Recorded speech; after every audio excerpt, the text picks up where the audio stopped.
Assalamualaikum warahmatullahi wabarakatuh. Teman-teman mungkin sudah mengenal yang namanya kitab ini. Ya, ini namanya adalah Kitab Nizamul Islam.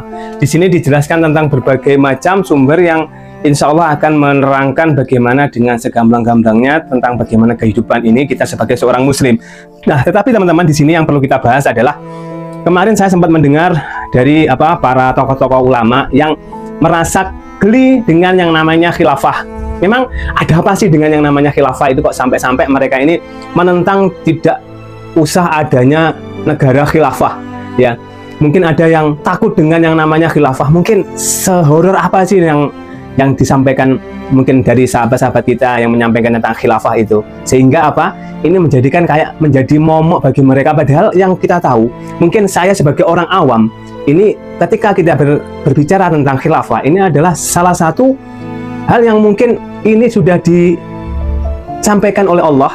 Jadi penerapan Islam, bagaimana manusia ini hidup sesuai dengan tuntunan yang telah Allah berikan contoh, dan Nabi kita, Nabi besar Muhammad SAW telah mencontohkan pertama kali yang namanya khilafah.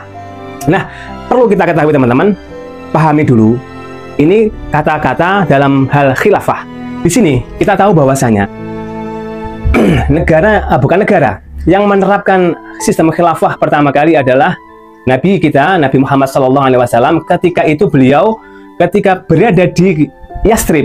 Nah, ada yang tahu bagaimana di mana kota Yathrib itu? Yathrib itu adalah kota Madinah yang sekarang disebut dengan Al-Madinatul Munawwaroh. Nah, teman-teman perlu ketahui bahwa dulu itu di Madinah ini ada 3 kelompok agama besar, yaitu agama Islam, Kristen, dan Yahudi. Mereka ini bersatu untuk menjaga wilayah itu, menjaga Yathrib, menjaga Madinah itu dari serangan orang-orang luar, dari pihak-pihak yang tidak suka dengan Madinah, seperti itu teman-teman. Jadi di bawah pimpinan siapa? Rasulullah Shallallahu Alaihi Wasallam.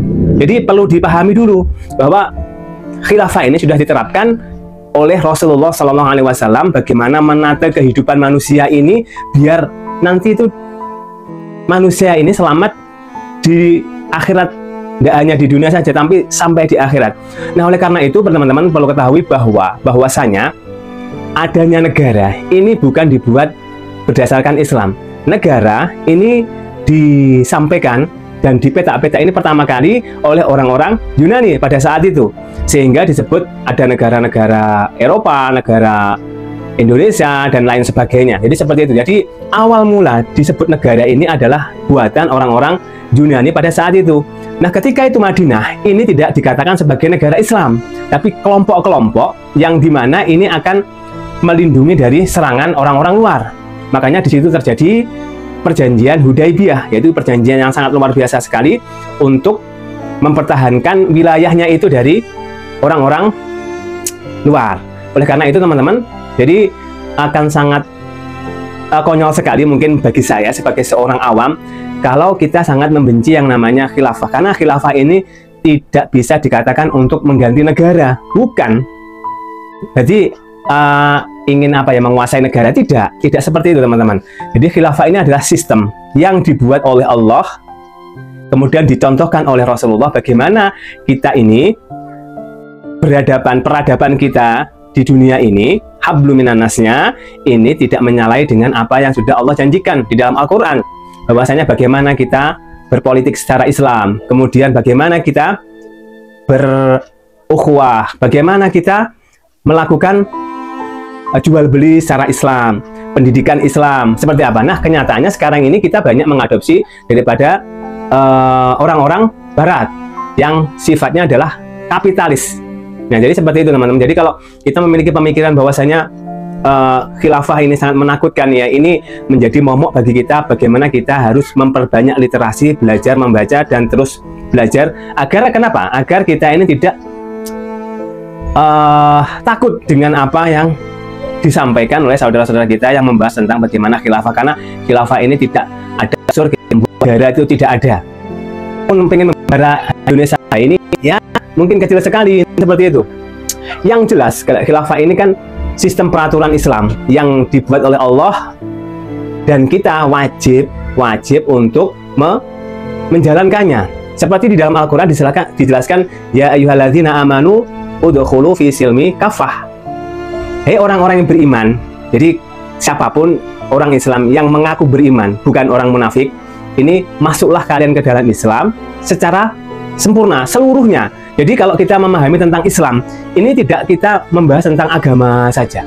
Jadi kita harus memikirkan bagaimana politik secara Islam itu seperti apa yang telah diajarkan oleh Rasulullah, oleh para sahabat, yaitu ada Abu Bakar, ada Utsman, Umar, dan Ali. Beliau mencontohkan bagaimana menjadi seorang khalifah, pemimpin. Jadi yang namanya khilafah ini adalah pengganti ya, pengganti kepemimpinan daripada Rasulullah. Jadi khalifah ini adalah dulunya dipimpin oleh para nabi.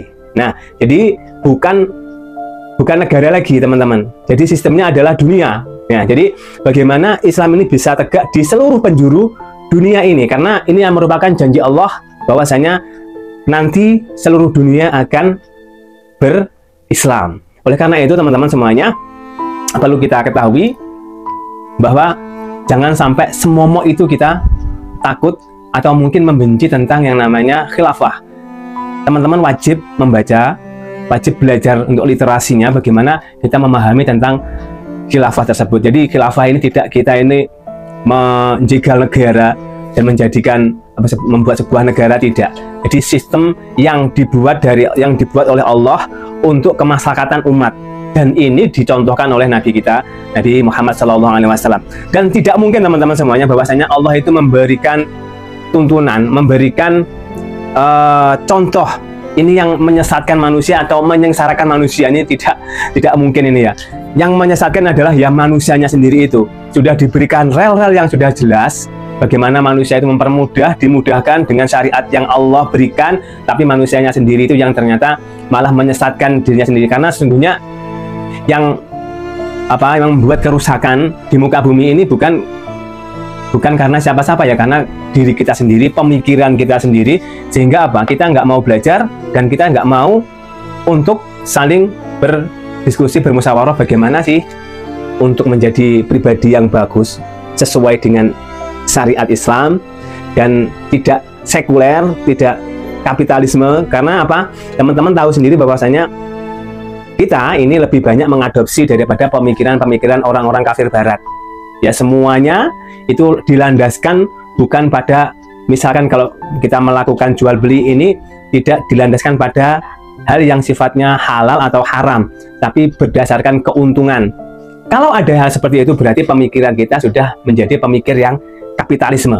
Jadi semua ini tolak ukurnya adalah harta, tahta, dan jabatan, seperti itu, teman-teman. Kenapa? Semuanya pasti yang nantinya akan dimintai pertanggungjawaban. Jangankan di akhirat, di dunia saja, ketika teman-teman berada di instansi atau mungkin di lainnya, atau mungkin bekerja sebagai kantoran dan lain sebagainya, pastinya ada pertanggungjawaban untuk bulanan, akhir tahun, dan lain sebagainya ya. Ini kita berada di dunia saja seperti ini, apalagi nanti di akhirat. Kalau kita nggak memikirkan mulai dari sana, terus kita kemana? Ya, mungkin yang kita tempuh sekian banyak, kita bawa mati dan kita tinggal, dan akhirnya apa? Siapa yang menikmati? Ya anak cucu kita, saudara-saudara kita menjadi rebutan, dan ini menjadi sebuah bencana besar. Karena apa? Semuanya pasti dipertanggungjawabkan.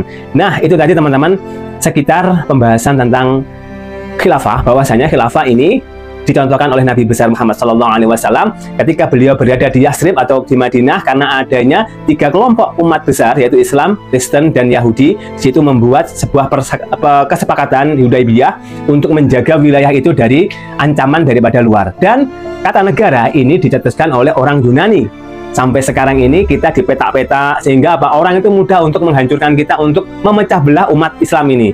Sehingga yang terjadi di saudara-saudara kita di sana, ini umat Islam hanya berdiam diri. Dan pas sekali apa yang disampaikan oleh Rasulullah, bahwasanya umatku ini banyak tetapi seperti buih di lautan. Dia tidak punya kekuatan, tidak punya power, karena mereka terikat, para pemimpin-pemimpin Islam ini terikat di kekuasaan. Barakallahu fikum, semoga bermanfaat. Assalamualaikum warahmatullahi wabarakatuh.